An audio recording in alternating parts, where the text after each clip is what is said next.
Que a graça do Senhor Jesus Cristo e o amor de Deus e a comunhão do Espírito Santo sejam com todos vós. Amém. Nesse terceiro domingo do mês de maio de 2025, 18 de maio de 2025, peço que abram as suas Bíblias na passagem de João, capítulo 16. E vamos ver dos versículos 1 ao 22. Onde no primeiro versículo o Senhor Jesus nos fala aos seus discípulos naquela ocasião. Isso é pouco antes da sua crucifixão, né?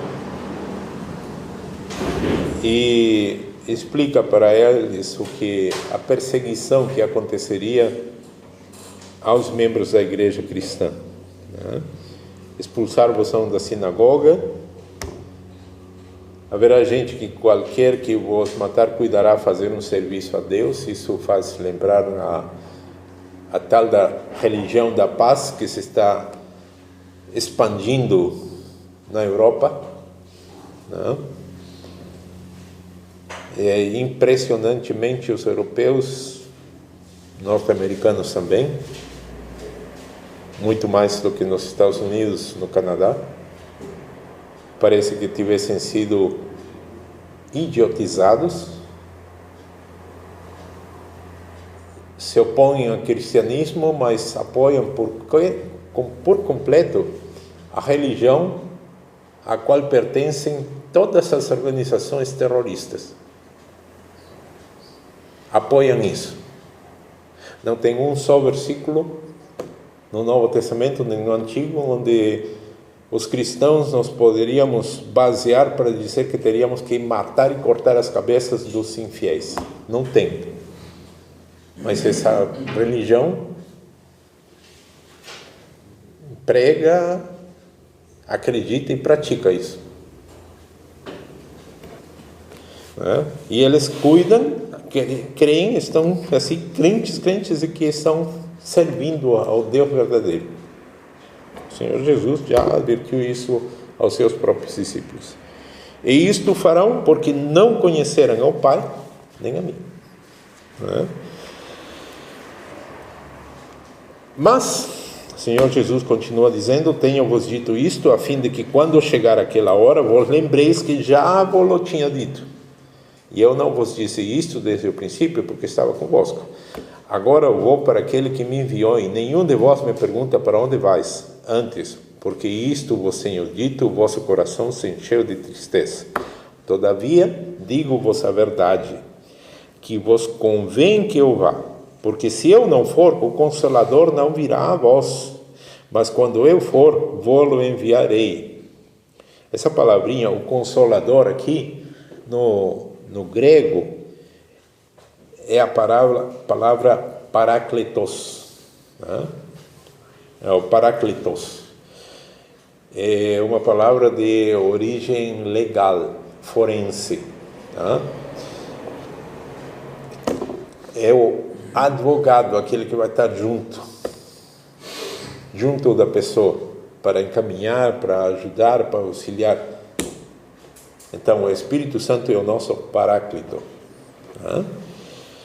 Prometido pelo Senhor Jesus. Quando eu for, eu vou-lo enviarei. Realmente, o Senhor Jesus ascendeu, né? Em alemão, Himmelfahrt, e tempo depois aconteceu o Pentecostes, né? Fiquem em Jerusalém esperando a promessa. E eles ficaram em Jerusalém esperando a promessa, e se cumpriu. Não como alguns acreditam que isso está se cumprindo até hoje, tá? O apóstolo Pedro disse claramente: isto que vocês estão vendo, não são galileus todos esses que estão aí? Sim, eram galileus que foram tomados pelo Espírito Santo e começaram a falar em línguas que eles nem sequer sabiam que existiam, né? O capítulo de Atos, capítulo 2, nos dá a lista das nacionalidades com suas diferentes línguas. E os apóstolos e os discípulos que estavam reunidos começaram a falar cada um nessas línguas, e as pessoas que estavam lá reconheciam: não são galileus esses? Como é que cada um de nós os escuta falar na nossa própria língua materna? Não começaram a falar bobagens, né? E o apóstolo Pedro se levanta e diz: isto é o cumprimento da profecia de Joel. 2000 anos depois, estamos nos debatendo com gente que acredita que acontece isso, a tal da glossolalia, falar bobagens, ninguém entende o que estão falando, e dizem: não, é a profecia de Joel. Não é. A profecia se cumpre uma vez, se cumpriu. O Espírito Santo veio, e aí o Senhor continua no versículo 8: e quando vier, convencerá o mundo do pecado, da justiça e do juízo. Do pecado, porque não creem em Jesus, versículo 9. Da justiça, porque Jesus volta para o Pai. E do juízo, porque Satanás já está julgado. Mas como assim? Vamos para Apocalipse, capítulo 12. Apocalipse, capítulo 12. No versículo 3 diz: e viu-se outro sinal no céu, e eis que era um grande dragão vermelho, que tinha 7 cabeças e 10 chifres, e sobre as suas cabeças 7 diademas. E a sua cauda levou após si a 3ª parte das estrelas do céu, e lançou-as sobre a terra. E o dragão parou diante da mulher que havia de dar à luz, para lhe, quando ela der à luz, lhe tragasse o filho e tal. E no versículo 7 diz: e houve batalha no céu. Miguel e seus anjos batalhavam contra o dragão, e batalhavam o dragão e seus anjos. Houve batalha no céu, mas a palavra que aqui nós encontramos sobre a batalha no céu, a Bíblia nos ensina que é o reino celestial. Em outras palavras, esse reino teve uma gravíssima tentativa de golpe. É isso que aconteceu. E um dos profetas do Antigo Testamento nos diz que esse querubim da guarda era tão poderoso, tão belo, que de repente apareceu no seu coração, no seu íntimo,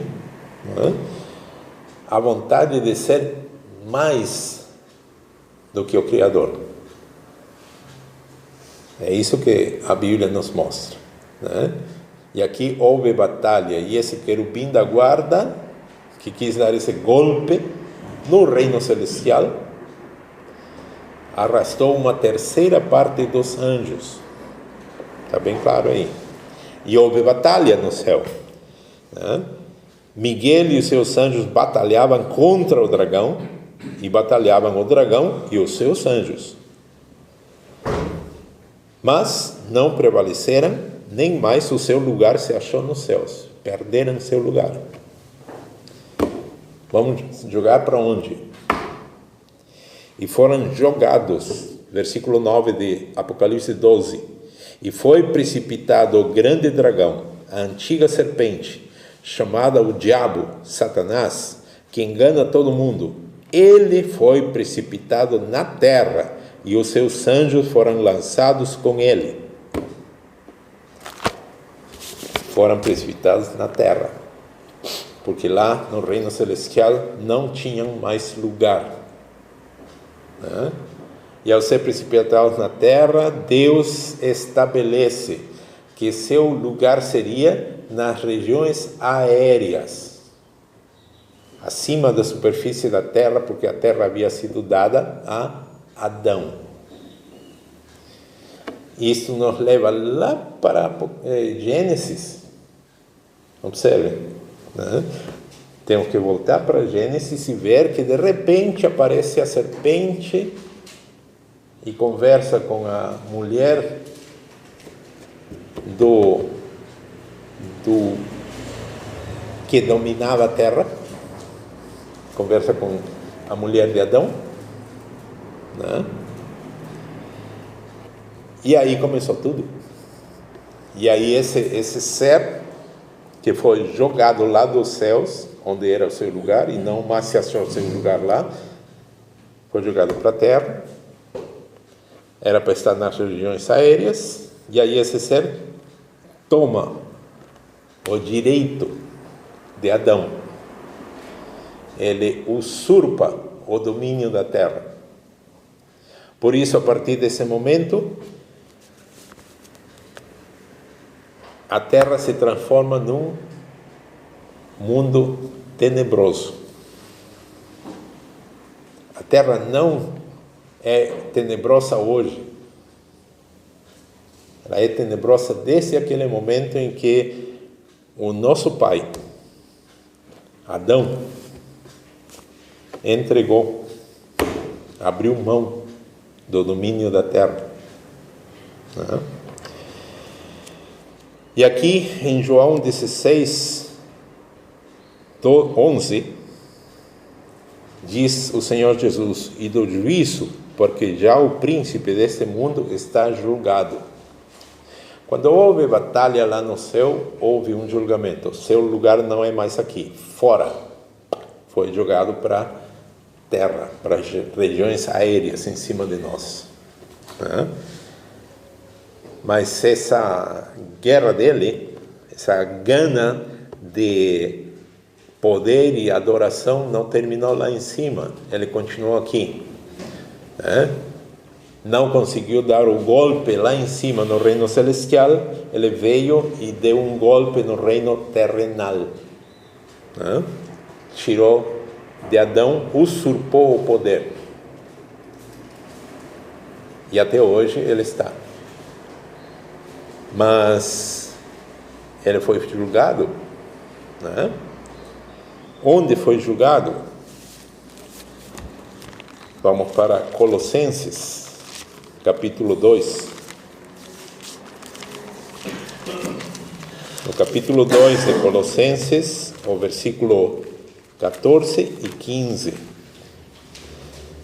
O apóstolo Paulo nos diz: havendo riscado a cédula que era contra nós nas suas ordenanças, a qual de alguma maneira nos era contrária, e a tirou do meio de nós, cravando-a na cruz, e despojando os principados e os potestades. Quem são esses principados e potestades? É Satanás com uma terceira parte dos anjos. Poderes, principados, potestades que estão aqui nas regiões aéreas. E aqui o apóstolo nos diz que o Senhor Jesus, despojando os principados e potestades, os expôs publicamente e deles triunfou em si mesmo. Onde? Na cruz. Então, era uma abominável heresia aquilo que aquele que ocupava o trono dito, trono de Pedro no Vaticano, disse: el fracasso de Jesus em la cruz. Isso está gravado, tem filmes, tem espalhado no mundo inteiro. Isso é abominação. Na cruz, para o mundo, como o próprio Senhor Jesus disse, o mundo se alegrará. Mas isso é o mundo. Satanás e seus anjos pensaram: vencemos. Mas na verdade, na cruz, o Senhor estava triunfando sobre eles. O juízo estava acontecendo exatamente aí. Mas pastor, e então por que ainda existe o mal, Satanás e os espíritos malignos e toda aquela coisa? O mal existe no mundo. Quando alguém é julgado, tá? A prisão acontece imediatamente? Às vezes, outras não. A batida do martelo do juízo acontece e leva um tempo até que peguem ele e mandem para a prisão. O julgamento já aconteceu. Satanás já está julgado. A sua condenação ainda vai acontecer no futuro. E tem mais, por partes, porque Deus tem um plano. Satanás será pego e será colocado na prisão durante 1000 anos, para ser solto, porque o rei lá em cima determinou assim, para ser solto por um breve tempo, para durante esse breve tempo sair novamente e enganar as nações que durante 1000 anos haverão de viver sob o domínio do Rei de Reis. Um reino onde não haverá morte, não haverá dor, não haverá desgraça, não haverá nada disso.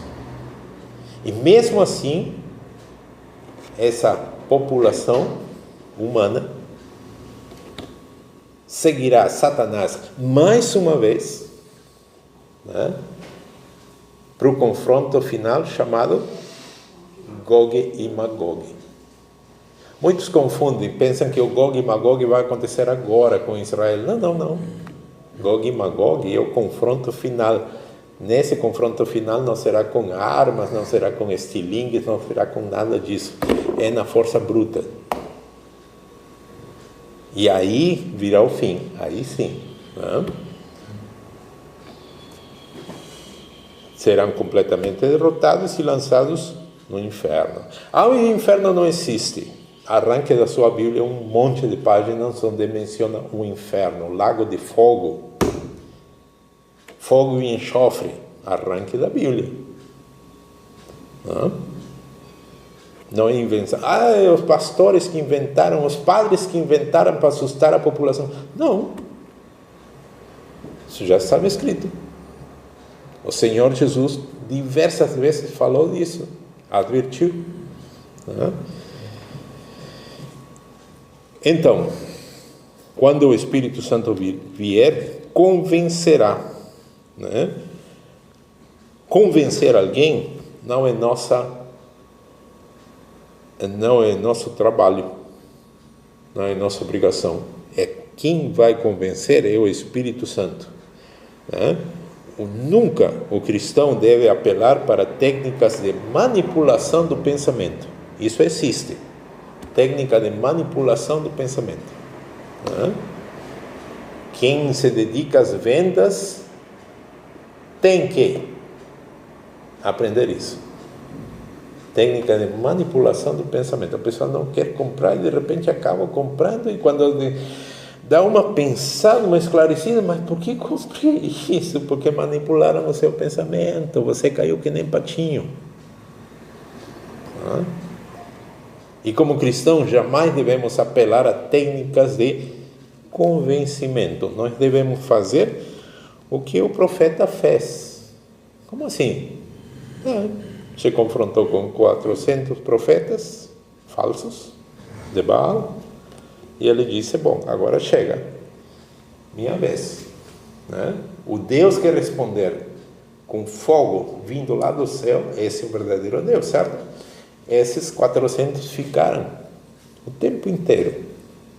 Já quase terminando o dia, disse: agora chega, é a minha vez, vamos ver. O que ele fez? Mandou cavar uma vala ao redor daquela lenha, jogou água em cima da lenha.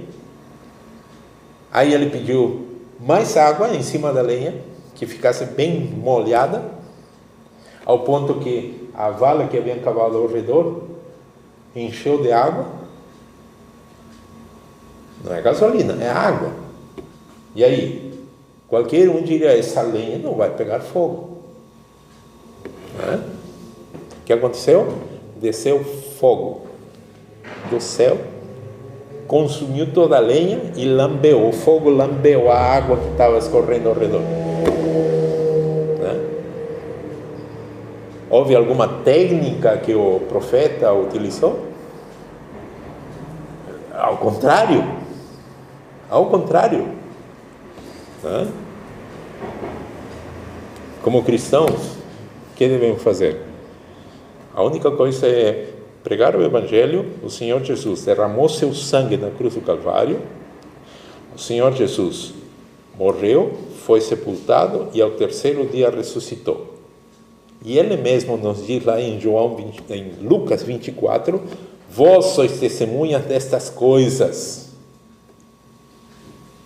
O que hoje nós encontramos como sendo testemunho? Barbaridades que falam de púlpito. Vamos chamar o irmão fulaninho. Aí vem o irmão fulaninho e começa a descrever com luxo de detalhes uma vida desgraçada, porca que viveu. Passa 1 hora inteira descrevendo, né, todos os pecados cometidos. E aí ele diz que ele terminou na sarjeta, e estando aí na sarjeta, um dia ele viu a porta aberta dessa igreja, e entrou e aleluia, se converteu, entregou a sua vida para o Senhor Jesus. Pronto, isso é testemunho. O Senhor Jesus jamais disse testemunho isso. O apóstolo diz coisas das quais vos envergonhais, coisas das quais nem convém nem falar. O Senhor Jesus disse claramente, vós sereis testemunhas dessas coisas, derramamento do sangue do Cordeiro na cruz do Calvário, sua morte e sepultamento durante 3 dias e a sua ressurreição.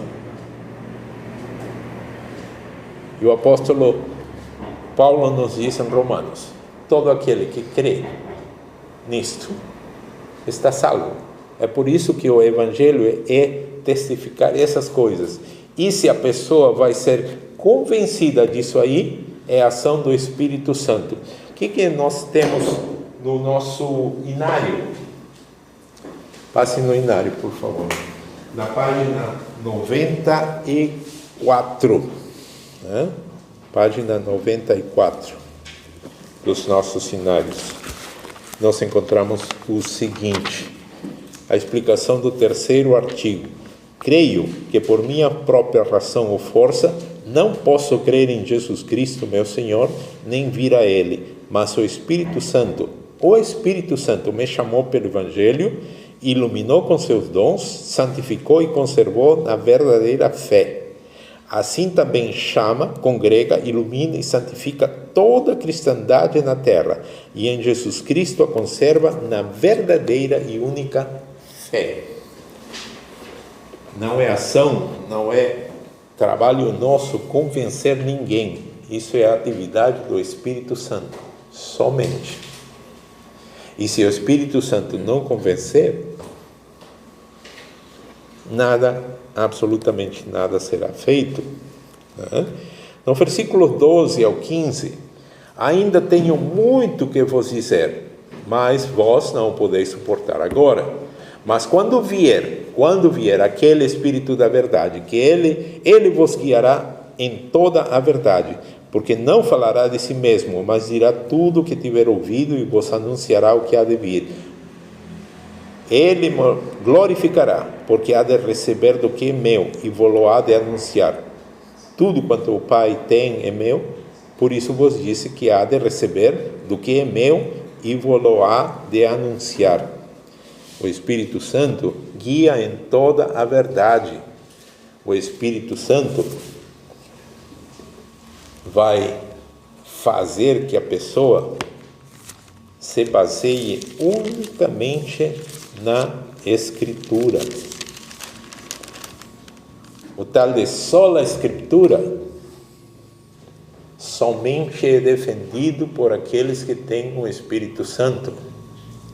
E quando me refiro à sola Escritura, defendendo unicamente o que está escrito, não me refiro a nenhum teólogo da igreja tradicional que falam com tanta posse, sola Escritura, e acabam defendendo as suas confissões eclesiásticas.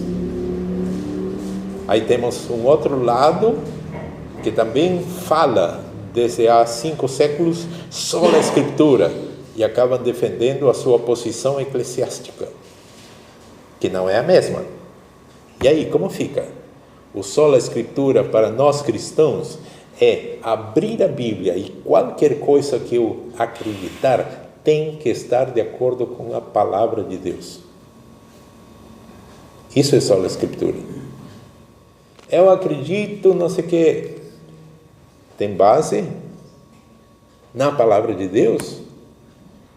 Ou é simplesmente uma crendice que a pessoa meteu na telha, como se fala, e acredita assim até debaixo d'água nisso? Essa é a crendice dela, não é sola Escritura. Sola Escritura é ir exatamente à Escritura e ver. Em João, 1 João 5,7, diz o seguinte,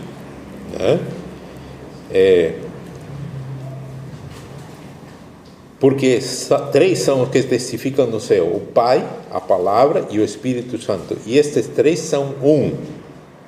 Mas no versículo 6, na última frase do versículo 6, diz: e o Espírito é o que testifica, porque o Espírito é a verdade. O Senhor Jesus também disse lá em João capítulo 14: eu sou o caminho, eu sou a verdade, eu sou a vida. Mas aqui em João, na epístola 5:6, o Espírito Santo é a verdade. E em João 17:17, o Senhor Jesus, na sua oração sacerdotal, disse: a tua palavra é a verdade. Então, o que para nós cristãos seria o sola Escritura? Esses versículos. O Senhor Jesus é a verdade. A palavra de Deus é a verdade. O Espírito Santo é a verdade. O Espírito Santo nos ilumina para entendermos a verdade. É o que nós confessamos na explicação do 3º artigo. O Espírito Santo me chamou, me iluminou e me fez acreditar na palavra de Deus. Assim também chama, congrega, ilumina toda a cristandade na terra e a conserva na verdadeira e única fé. Não existe outra fé. O Espírito Santo transmite a vontade do Pai. O Espírito Santo glorifica unicamente a Cristo. Aqui tem um dos 5 solas da Reforma: solos Christus. Somente Cristo. O Espírito Santo glorifica unicamente a Cristo. Por isso nós não podemos nem fazer oração para o Espírito Santo, porque o Senhor Jesus ensinou claramente: vós orareis ao Pai em meu nome. E reconhecer com toda a humildade, com toda a reverência, que o Espírito Santo veio para nos guiar a toda a verdade e nos fazer lembrar do que o Senhor Jesus disse. Só. Ele não vai revelar coisas, não vai... o Espírito Santo me disse que na sua vida vai acontecer isso. Essas são coisas absurdas. Isso não é o Espírito Santo que está revelando coisas. Mas milhões e milhões de gente que deveria estar acreditando na Bíblia acredita nessas coisas que o Espírito Santo me revelou. É triste isso, muito triste. Por isso o apóstolo João, na sua epístola, diz: não creiais a todo espírito, porque nem todo espírito que está por aí veio de Deus. Esses são espíritos do anticristo. Alguém presta atenção a isso? Não. O Espírito Santo me revelou. Por isso aconteceu nesses dias esse escândalo, né? Com o tal do profeta Miguel. É ridículo, né? Eu não prego, eu sou profeta. Gurizito não sabe nem usar um banheiro, né? Mas tem milhares que acreditam nessas coisas. Isso não é o cristianismo. Finalmente, o Espírito Santo e o sofrimento, o testemunho. E aqui nós temos que entender testemunho no grego. A palavra testemunho no grego é martírion. Peraí, eu tiro o N e vai ficar martírio. No grego, a raiz é martírio. Vós sois testemunhas. Eu sou testemunha do Senhor Jesus. Eu estou dizendo, eu sou um mártir do Senhor Jesus. É isso que está dizendo. Mas aí nos deparamos mais uma vez com essa dicotomia, essa divisão feita pelas nossas línguas. Na nossa língua, quando eu digo testemunha, o Senhor é um testemunha, né? Testemunha foi chamado para o julgamento, testemunha. No original, em grego, é o mártir, aquele que de repente vai ser martirizado. É seríssimo essa parte.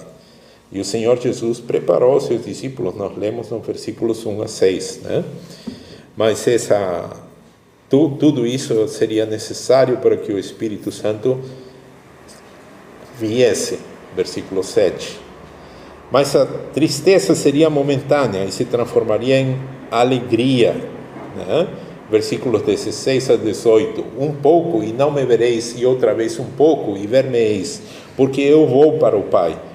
Então alguns dos seus discípulos disseram uns aos outros: que é isto que nos diz um pouco e não me vereis, e outra vez um pouco e ver-me-eis, porquanto vou para o Pai?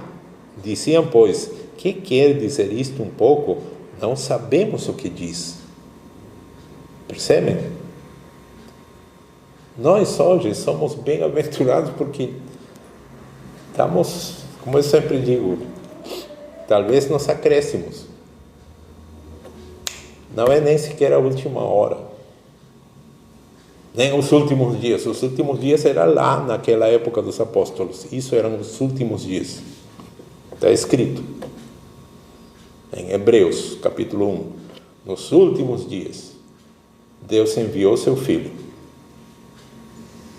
E o que estamos vivendo hoje? Se 2000 anos atrás eram os últimos dias, hoje é o que é. Por isso eu utilizo a figura popular do futebol. Os acréscimos. Nem sequer o jogo em si. O jogo em si já foi. Estamos nos acréscimos. Em qualquer momento não vai tocar um apito, vai tocar uma trombeta. Acabou. A tristeza será momentânea, se transformará em alegria, né? O mundo se alegrará, vossa tristeza se converterá em alegria. Versículo 20, né? Versículo 22. Assim também vós agora, na verdade, tendes tristeza, mas outra vez vos verei. Quando? Em qualquer momento o Senhor vai voltar. Você está preparado para recebê-lo? Nós não sabemos o dia, não sabemos a hora, não sabemos o exato momento disso, mas Ele vai voltar. Outra vez vos verei, e o vosso coração se alegrará, e a vossa alegria ninguém vos la tirará. Em qualquer momento isso acontecerá. Por isso devemos estar com nossas vidas preparadas para esse encontro com o Senhor, em que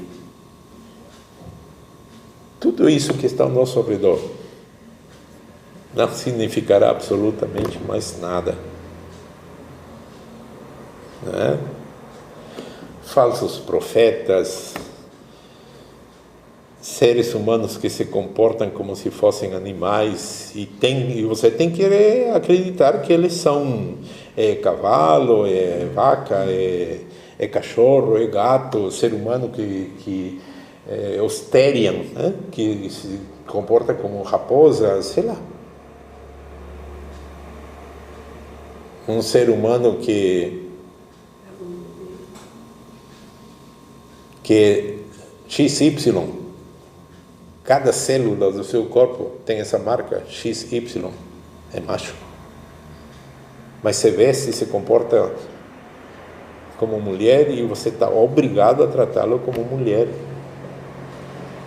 Tudo isso que está ao nosso redor, toda essa loucura do ser humano, chegará a seu fim. Tudo isso que nos entristece, que nos enoja, que nos leva a dizer: onde está o botão para o que eu quero descer desse mundo?